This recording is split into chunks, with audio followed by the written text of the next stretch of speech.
سلام سلام كرة تختتلتي كمي وعيكم كمي غنيكم انكو عناوني سلام برا channel بسلام متخم نبارك لي زمحتي مساخم زلخو حافتكم سلامي نلوم عنتي حزلكم زمتخو كم تلمود مصحف مكبب شاد شاين شوعين معرف حزلكم مزين يخون إذا channel زيا حدش تزخونكم سابسكرايب بمقار بيتسوخنو كم تلمود ناي كل جيزة بيتسوي زخونكم دمو نتي تقور لي حاجة زندقافن مبرتة عن رؤيتكم حسابكم قبل بيز مسكنكم بشم بقى قطعنا أقبلكم دمي ركز كاز فتم نخد كتاتلوني بتحتنا يعدمكم بسم آب وولد ومنفس قدوس هذا أملاك آمين بسم آب وولد ومنفس قدوس هذا أملاك آمين بسم آب وولد ومنفس قدوس هذا أملاك آمين مصحف مكبب معرف شدشتا ኣብ ትሕቲ ፀሓይ ዝረኣኽዎ ንሰብ ኣዝዩ ዝኸበዶ ምግደራ ኣሎ ኣምላኽሲ ሃብትን መዝገብን ክብርን ሰብ ሃቦ ካብቲ ዝደለዮ ዘበለ ኸዓ ነፍሱ ሓደ እኳ ኣይሰኣነትን ግናኸ ካልእ ሰብ ይበልዖ እምበር ካብኡ ዝበልዕ ኣምላኽ ኣየሰልጦኖን እዚ ከንትነት ዝጠፍአ ምግደራን እዩ ሰብ ሚእቲ ቆልዓ እንተዝወልድ ብዙሕ ዓመታት ብሂወት እንተዝነብር መዓልትታት ዕድሚኡ እውን እንተዝበዝሕ ነፍሱ ግና ብሰናይ እንተዘይፀገበት መቃብር እውን እንተዘይረኸበት ካብኡስ ቁላዕ ይሓይሽ እብል ኣለኹ ብኾንትነት ይመጽእ ብጸልማት እውን ይኸይድ እዩ እሞ ስሙ ብጸልማት ይውከል ንፀሓይ ኣይረኣያን ኣይፈልጣን ካብቲስ እዚ ዝበለፀ ዕርፍቲ ኣለዎ 2000 ዓመት እኳ ብሂወት እንተዝነብር ብገለ ሰናይ ባህ ካብ ዘይብል ኩሎም ናብ ሓንቲ ቦታ ዳ ኣይኾኑን ዝኸዱ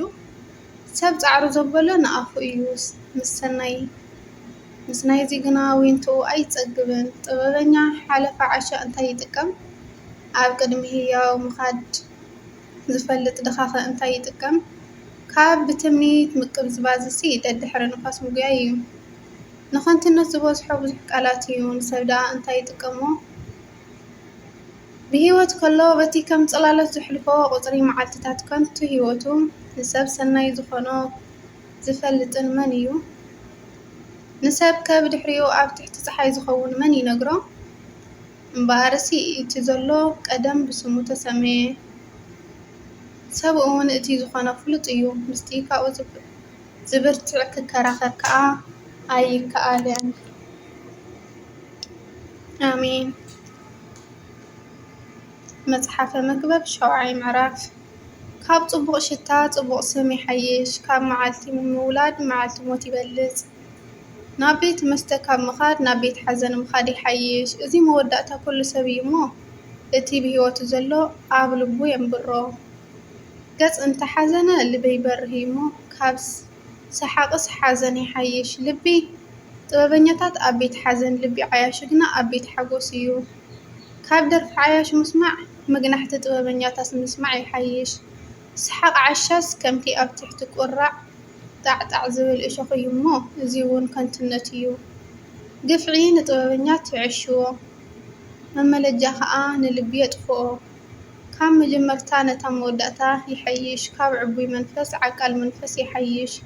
ኩራ ኣብ ውሽጢ ዓያሹ እዩ ምሕደሪ እሞ ብመንፈስካ ንኹራ ኣይትተሃወኽ ካብ እዚኣተንሲ እተን ናይ ቀደም መዓልትታት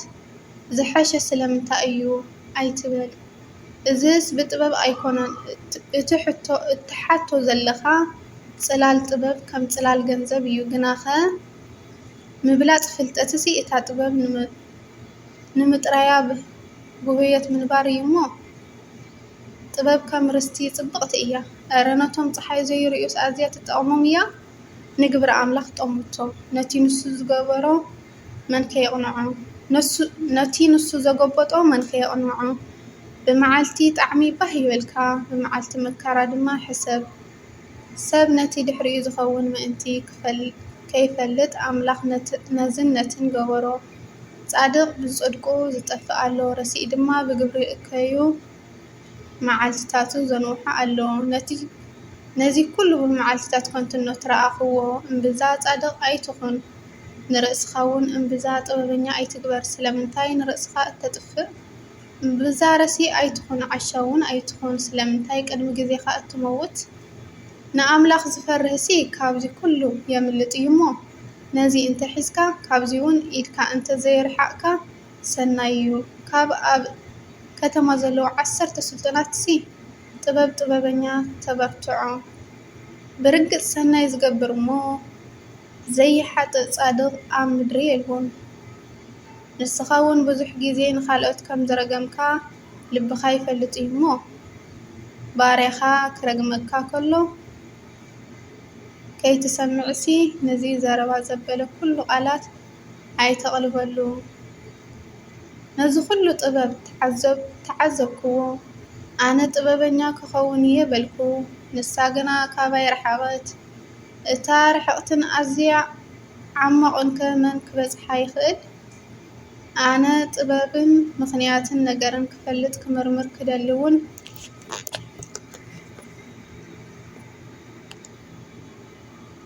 ክደልውን ረሲእነት ዕሽነት ዕብዳን ከኣ ጽላለ ምዃኑ ምእንቲ ክፈልጥ ምልስ ኢለ ብልበይ ኣድሃብኩ ካብ ሞት ዝመርር እውን ረኸብኩ። እዚኣ መርበብ እትመስል ልባ ኸኣ መፈንጥራ ኣእዳዋ ድማ መቑሕ ዝኾነት ሰበይቲ እያ። ንኣምላኽ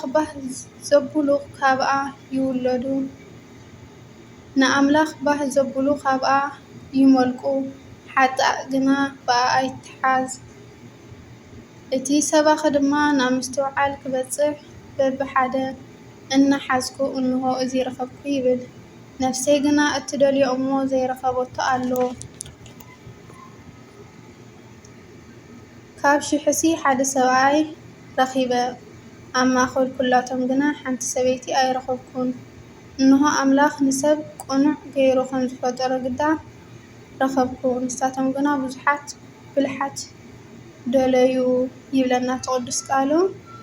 ጀሚረ ክሳብ ዝፍጸም ንተኸታተልኩምኒ ካብ ልበይ የመስግነኩም። ከምቲ ቅዱስ ቃሉ ፅን ኢልኩም ዝተኸታተልኩምዎ ድማ ፅን ኢልኩም